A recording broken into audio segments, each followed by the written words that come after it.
kata perkahwinan ini ibarat satu percaturan ataupun perjudian. Biasalah, masa bercinta semuanya indah dan manis-manis belaka. Kentut pun bau wangi, ya. Tapi bila dah kahwin, barulah kita sedar bahawa dunia ini tak semestinya indah. Rumput tu tak semestinya hijau. Lampu pula tak semestinya warna putih saja. Ada warna kuning, ada warna oranye dan campuran. Tapi bila kita bercakap berkenaan bila dah berumah tangga ni kan, paling nak elak lah sebenarnya adalah bila wanita tu berkahwin dengan lelaki pemalas. Yelah, masa kita bercinta, Yang, tolong belikan makanan. Tak sampai 5 minit dah sampai rumah. Tapi bila dah kahwin, Masya Allah, nak minta tolong pergi angkut baju, pergi sidai baju pun punyalah liat. Bukan apa, lagi-lagi kalau macam dua-dua bekerja. Dua-dua ada komitmen, ada pula tanggungjawab, tambah pula dengan anak-anak. Bila dah dua-dua bekerja, takkanlah kita sebagai seorang isteri, kita sebagai seorang wanita yang bekerja, nak kena sidai baju, nak kena buat alatan ataupun kelengkapan rumah tangga, semuanya dicampakkan dekat isteri. Yang menjadi beban adalah isteri. Sebab itu isteri tension sampai ada di antara kita yang terpaksa berkorban semata-mata untuk memastikan suami kita puas hati supaya kita duduk dekat rumah boleh besarkan anak-anak. Disebabkan itu, dalam Borak Bibir Merah, pertemankan saya Fiza Fizi, kita akan membincangkan tajuk kita iaitu dasar menantu pemalas, tak kisah lelaki ataupun wanita. Sama ada menantu tu adalah menantu lelaki ataupun menantu tu adalah perempuan. Jadi, bagi kita nak merungkaikan persoalan tersebut, Sinar Plus dengan berbangganya menerusi program talk show Borak Bibir Merah, kita akan membawakan kepada anda dasar menantu malas bersama dengan, ini dia, di antara tetamu kehormat kita. Apa khabar semua? Abah baik, alhamdulillah. Sihat ya? Okey. Alhamdulillah. Kita nak bawakan kepada anda, ini dia seorang pakar dalam hal ehwal rumah tangga dan juga keluarga dan juga merupakan kaunselor dan juga mental fitness coach, Syamzi Ames Training and Counselling Consultant. Beliau juga merupakan certified anger management specialist tu, iaitu Dr. Nuri Syam Abdul Ghani. Apa khabar? Baik, alhamdulillah. Bertambah sihat tengok Fiza bercakap. Ini baru saja introduction. Introduction, okey. Kena dengan soalan risau. Dan ini dia, di antara TikTokers yang cukup hebat. Siapa tak follow TikTok diorang, you guys tak in, tak on point. Kita bawakan kepada anda, inilah dia, pengusaha kedai makan iaitu Ibu Sakura dan juga suami iaitu Atuk. Apa khabar? Khabar baik, alhamdulillah. 10 kali saya tanya apa khabar Ya, itulah. Ini daripada Melaka ke ataupun daripada Pasir Gudang ni? Melaka. Daripada Melaka lah ya. Okey. Dan kalau kita bercakap berkenaan dengan topik kita iaitu dasar menantu malas. Bukan lelaki ataupun perempuan, senang cerita sebagai seorang manusia. Kita kalau boleh nak berkawan sekalipun ataupun anak-anak kita, kita kalau boleh tak nak didik mereka sebagai seorang individu yang pemalas. Mungkin kita boleh mulakan dengan Dr. Nuri Syam terlebih dahulu. Okay. Sikap suami yang pemalas ni, kita tegur sekali, kita tegur 2 kali, kita tegur 10 kali, insya-Allah dia akan buat. Tapi bila dah lama-lama dia naik lemak, kita tegurlah macam mana sekalipun, macam tu saja kita dah malas nak tegur. Mungkin doktor sendiri nak boleh sharekan bersama dengan kami macam mana kita nak ubah perangai mentaliti suami pemalas yang menganggapkan bahawa segala kerja rumah tangga terletak dekat bahu isteri. Silakan doktor. Okey, terima kasih Fiza. Baik, sebelum saya huraikan lebih lanjut, lebih panjang, saya nak beritahu apa maksud malas tu. Malas ni maksud dia adalah dia boleh buat tapi tak nak buat. Kalau dia tak boleh buat tapi dia nak buat, itu bukan kira malas. Ataupun dia tak nak buat sebab kalau memang dia tak boleh buat, itu tidak dikira sebagai malas. So kita kena define dulu atau kita kena tengok dulu apa maksud malas pada menantu ni. Adakah sebabkan dia memang tak tahu nak buat? Itu sebab dia meribah tangan dia kan? Ataupun dia bangkit lambat ke sebab dia tak tahu nak buat apa? Okey. Jadi bila kita berjumpa dengan suami ataupun isteri yang pemalas ni, so apa yang perlu dibuat? Baik. Betul. Okey. Yang pertama adalah kita kena ingat bahawa kita memang tak boleh ubah orang. Kita memang tak boleh ubah orang. Yang boleh ubah adalah bagaimana kita sendiri yang melihat dia itu kategori malas yang macam mana. Kena tengok dulu. Okay? Kalau sekiranya kita rasa dia adalah seorang yang malas dalam kategori yang biasa, it's okay. Bolehlah kan. Tapi kalau dah cakap selalu, tak dengar, cakap lagi, tak dengar. Jadi ini akan menyebabkan kita akan sakit hati. Hati itu kita punya, kita kena jaga kita dulu. Baik. Tapi doktor, nak jumpa lelaki ataupun isteri yang rajin ni susah. Sebab apa? Sebelum kita berumah tangga, segalanya rajin. Tapi bila kita dah berumah tangga, belang semua dah nampak dah. Masa ni kita dah tak boleh patah balik. Sama ada lelaki ataupun wanita. Takkanlah kita nak pergi mahkamah syariah semata-mata untuk kita bagi tahu dekat hakim, saya nak berpisah disebabkan suami ataupun isteri saya malas. Jadi, kalau kita tak boleh nak ubah perangai dia orang ni, apa yang saya boleh lakukan ni? Mungkin doktor boleh sharekan bersama dengan kami. Okey, macam ni ya. Bila kita dapat suami yang malas ni, pertama sekali adalah kita kena jaga diri kita sebagaimana saya sebut tadi tu. Baik. Okey. Bila kita nak bagi kita nak mengubah seseorang itu adalah sesuatu yang di luar kuasa kita, tapi kita boleh bantu dia. Baik. Kita bantu dia. Saya nak bagi 4 tips cara bagaimana nak bantu dia. Baik. Yang pertama adalah kita tetapkan kerja yang mudah-mudah untuk dia. Baik. Jangan bagi kerja yang susah-susah. Lagi dia tak nak buat. Suruh buat ini, suruh buat ini. Pening dia nanti. Bagi kerja yang mudah dulu kat dia. Baik. Sebagai contoh, suruh dia basuh pinggan. Mudah je kan? Okay? Yang kedua, kita fahami emosi dia. Sebab kadang-kadang orang malas ni bukan sebabkan oleh dia malas tau. Tapi disebabkan oleh berserabut. Dia macam-macam dia fikir. Dia stres, dia emosi dia terganggu. Jadi dia memang tak nak buat kerja. Dia duduk situ. Itu sebab itulah kebahagiaan dia. Yang ketiga adalah jadikan kerja tu sebagai rutin dia. Sebagai contoh, buang sampah. Biar sampah tu bergulat, tak apa. Yang penting dia buang. Jadikan rutin. Jadikan satu-satu tu rutin untuk dia. Dan yang keempat adalah, ini paling penting. Komunikasi. Communicate.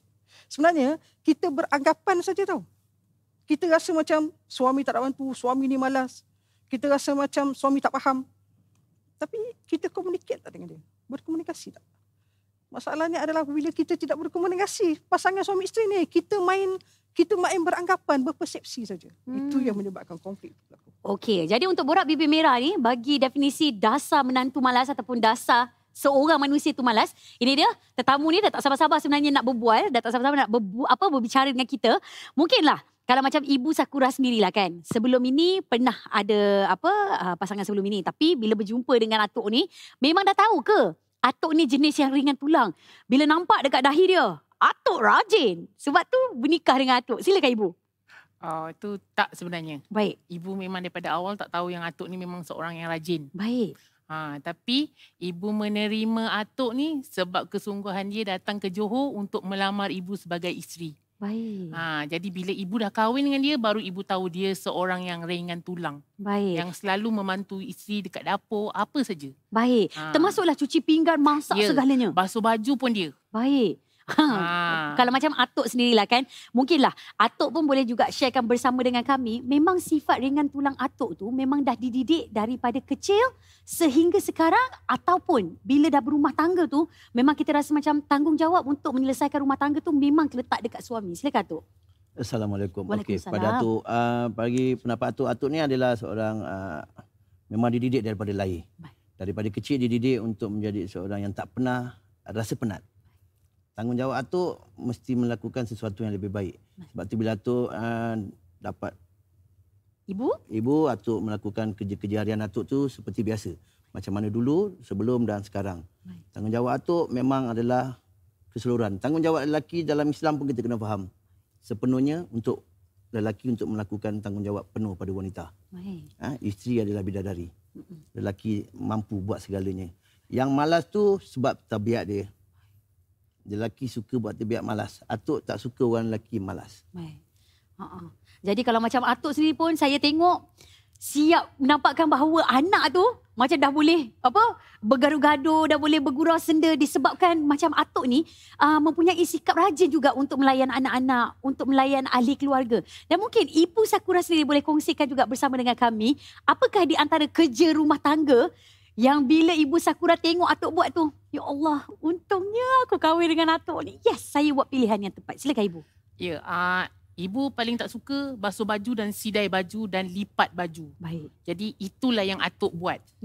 Tu yang ibu jadi, memang ibu tak salah pilih. Memang atuk suami yang terhebat buat ibu, yang bantu ibu banyak kerja rumah. Baik. Kalau untuk meniaga makanan juga macam mana sebenarnya Ya, ibu? kalau macam sesi pagi memang ibu yang masak. Baik. Tapi kalau goreng-goreng, sup, atuk yang buat. Baik. Jadi kita kerja kat situ, kita ada kerjasama. Baik. Atuk, ibu, kalau saya tengokkan dekat dalam TikTok, diorang ni kan, saya punya rasa seronok bila melihatkan kebahagiaan rumah tangga yang kadang-kadang menjadi sifat cemburu orang lain sebab mereka tak dapat suami ataupun isteri yang sebegini.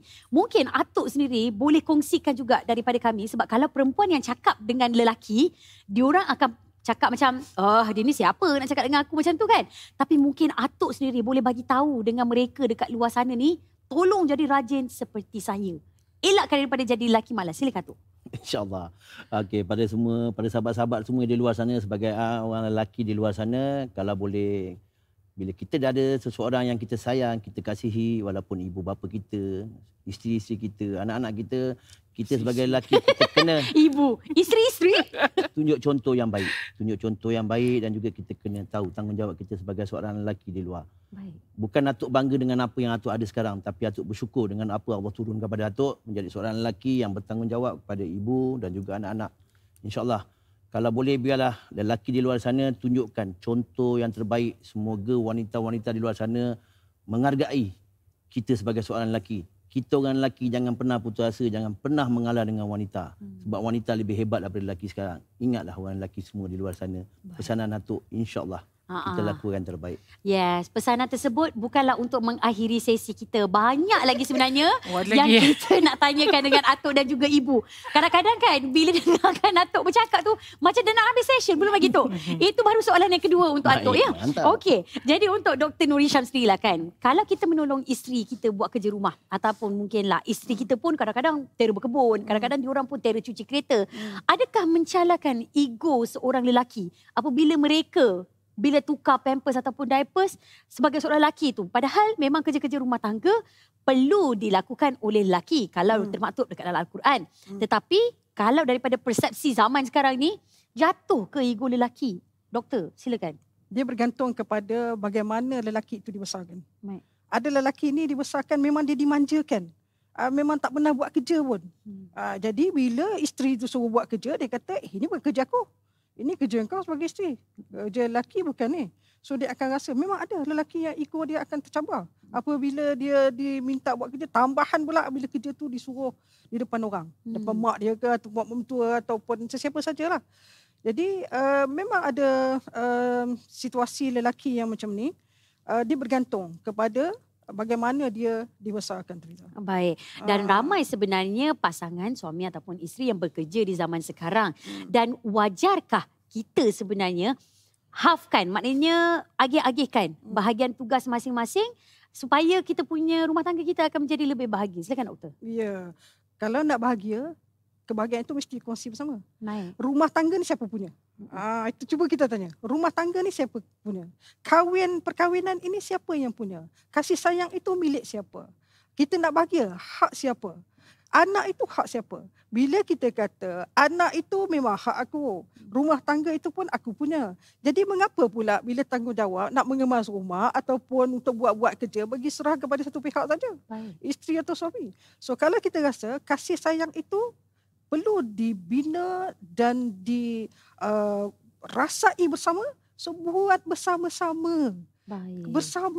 Kebersamaan itulah yang mencantumkan kasih sayang dan akan mengurangkan konflik dalam rumah tangga. Baik. Dan macam atuk dengan Ibu Sakura sendiri, ada tak di antara di kalangan pelanggan-pelanggan ke? Ataupun mungkin kalau kita tengokkan situasi zaman sekarang ni, kawan-kawan kita pun kadang-kadang pernahlah mengeluh. Ataupun cuba tanya dengan kita, untung kamu ni ibu dapat atuk ni punyalah rajin. Laki aku ni manjang tidur. Suruh lipat baju tak nak, suruh pergi mop lantai apa semua pun susah. Nak suruh dukung anak pun susah. Tapi ada tak di antara kawan-kawan dan saudara mara sebenarnya yang mengalami situasi seperti itu? Dan apa sebenarnya nasihat ibu kepada mereka? Silakan ibu. Okey.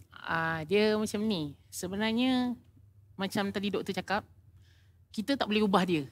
Tapi diri dia sendiri. Itu je lah yang dapat ibu kongsikan.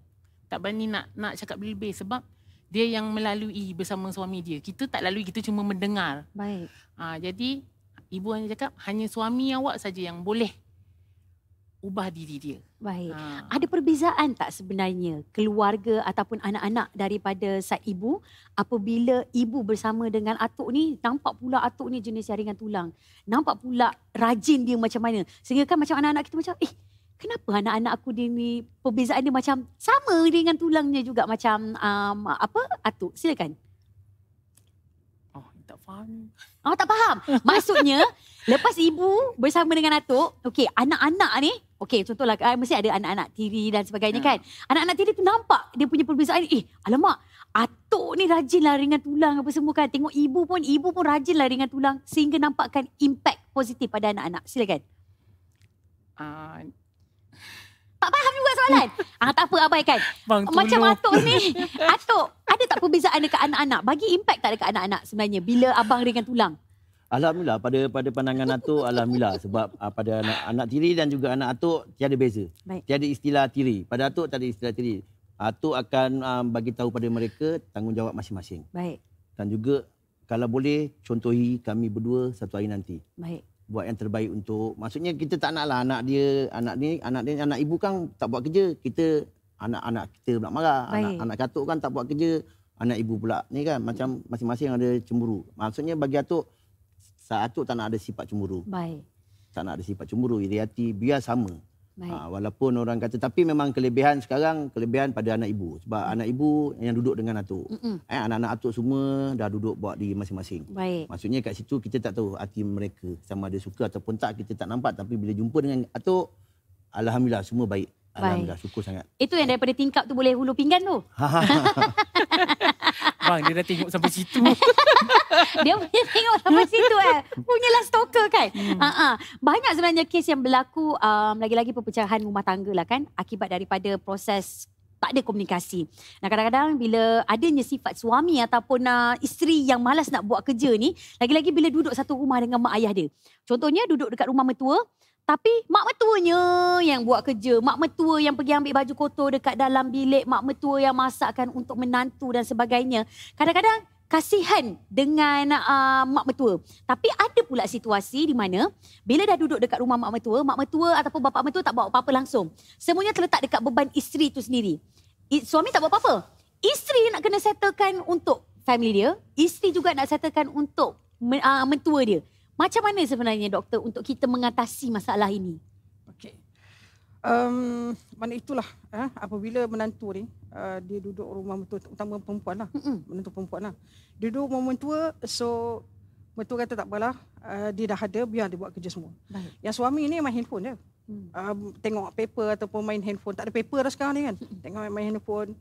Jadi isteri dia sakit hati lah tengok suami. Aku susah payah kot, ini rumah mak bapak dia. Kenapa pula aku yang susah payah kan? Aku punya kerja aku bukan kerja ini, aku kena jaga anak semua. Semua itu diungkit dan disebut dalam pemikiran dia. Yang nak rumah tu cantik tu siapa? Saya banyak bertanya supaya boleh berfikir. Yang nak rumah cantik tu siapa? Kalau yang nak rumah cantik tu kita, maknanya kalau orang tak buat kerja jangan kita marah. Sebab itu yang nak tu kita. Masalahnya apabila kita nak sesuatu yang kita tak dapat. Kita nak suami tolong tapi tak dapat. Yang jadi sakit hati kita. Bila kita sakit hati, mulalah kita merampus. Buat kerja tak ikhlas. Kita mulalah baling-baling barang. Baling barang ke, ataupun kita merungut ke, buat muka masam. Sedangkan yang nak rumah cantik atau nak kemas tu kita. So ianya tetap pada diri kita. Balik semula kepada diri kita. Kita yang boleh kontrol diri kita kan. Nak mengadu dekat mertua tu dapat yang baik hati macam mertua Puteri Sarah tu sonok juga je. Tapi kalau dapat pula mertua yang kadang-kadang macam dia nak mengadu anak kita pula, membuatkan kita pula merana. Apa sebenarnya yang si isteri ataupun si suami ni boleh buat? Silakan. Bila kita nak mengadu dengan mak bapak dia, dah tentulah mak bapak mana yang tak nak backup anak, Fiza. Betul. Kan? Dia kata terutama yang perempuan lah. Biasa yang perempuan lah yang kena. Okey. Dia akan kata, bukan kerja perempuan macam tu ke? Aku, mak dulu, masa muda-muda dulu, tak ada pun minta ayah kamu buat kerja. Itu ayat dia. Ataupun dia kata masa duduk rumah mak mentua, mak je yang buat kerja semua. Tak ada merungut pun. Sekarang ni kamu buat. Jadi benda macam ni, perubahan budaya itu berlaku kan. Okay? Tapi kefahaman itu tidak berlaku. Jadi bila kita tak boleh nak bercerita dengan mak mertua, ceritalah dengan orang lain yang boleh faham. Jangan simpan. Kalau simpan nanti merana badan. Hati sakit, jiwa kacau. Aduh. Tidak tenteram. Tapi tak boleh buat apa. Sebab kadang-kadang kita sebagai seorang isteri ataupun perempuan ni, kadang-kadang biar kita telan sahaja. Kan? Itulah masalah dia. Kan? Pahit macam mana sekalipun kita telan juga. Walaupun sebenarnya itulah, nak bercakap dengan orang takut nanti kita ni mengeluh ataupun kita ni mengadu kan. Dan macam Atuk sendirilah kan. Atuk ni kira macam dapat Ibu Sakura ni kira macam untung besar. Ibu Sakura dapat Atuk pun sama. Untung lalai. Tapi mungkin boleh tak perangai suami yang malas ni kita boleh ubah? Adakah isteri perlu merajuk? Adakah isteri kena ketuk dulu? Adakah isteri tu nak kena ugut-ugut? Barulah suami ni nak ubah perangai. Macam mana tu? Pada pandangan Atuk, pada lelaki, banyak kategori lelaki ni. Dia malas, rajin dan juga sebagainya. Untuk lelaki yang malas ni sebenarnya dia manjikan diri dia untuk malas dan dia nak tunjukkan ego sebagai seorang lelaki. Tak perlu buat kerja rumah. Aku kerja penat. Aku tak perlu buat kerja rumah. Nak serah pada isteri. Sebenarnya itu semua salah. Sebab pemikiran dia orang ni sebenarnya masih tenggelam. Pada Atuk sebagai seorang lelaki, Atuk bukan nak bangga. Tapi Atuk memang Atuk terlalu suka. Sebab tanggungjawab Atuk bila Atuk memiliki isteri dan juga Ibu Sakura ni, Atuk boleh melakukan tanggungjawab Atuk. Dan Atuk berkongsi, maksudnya bekerjasama. Bekerjasama untuk melakukan kerja harian. Okey, kalau contoh Atuk dah basuh baju, Ibu angkat. Walaupun Ibu tak suka lipat, Atuk tolong. Macam masak. Ibu Nari penat, tak sihat, kepala sakit. Abang nak makan nasi ayam. Atuk sebagai suami masakkan untuk keluarga sekali aku. Di situ maksudnya ibu akan rasa, ya Allah, memang sikit sebanyak ibu akan mulalah memahami dan juga ibu mula membantu. Sebelum ni kalau ibu kata ibu malah nak lipat baju, nak basuh baju, tapi lama kelamaan bila Atuk ada di situ, dia akan tunjukkan malas itu akan datang jadi rajin. Dan Atuk pula yang malas dulu, orang kata bila bersama dengan ibu dan nampak ibu macam ni, Atuk kena tonjolkan kehebatan Atuk. Jangan tunjuk malas. Atuk, sebab tu Atuk, pada diri Atuk, istilah Atuk tak pernah ada rasa penat. Baik. Itu Ibu. Senyum je Ibu. Dengarlah. Hai Atuk berbicara, Ibu Sakura duk senyum saja. Tu yang rajin sangat tu. Sampai masa nak melamar tu pergi Johor. Punyalah. Kalau Ibu Sakura lah kan, adalah di antara kami-kami ni yang berdepan dengan suami yang pemalas. Tak adalah nak cakap suami kita ni pemalas. Tak. Suami kita rajin. Ada sikit. Apa yang kita boleh buat supaya kita ni berdepan dengan suami yang pemalas ni? Nasihat daripada pandangan wanita, Ibu Sakura, silakan. Kena pandai ambil hati lah. Buat apa yang dia suka. Jadi lama kelamaan mungkin lembut hati dia untuk buat apa yang dia tak suka. InsyaAllah.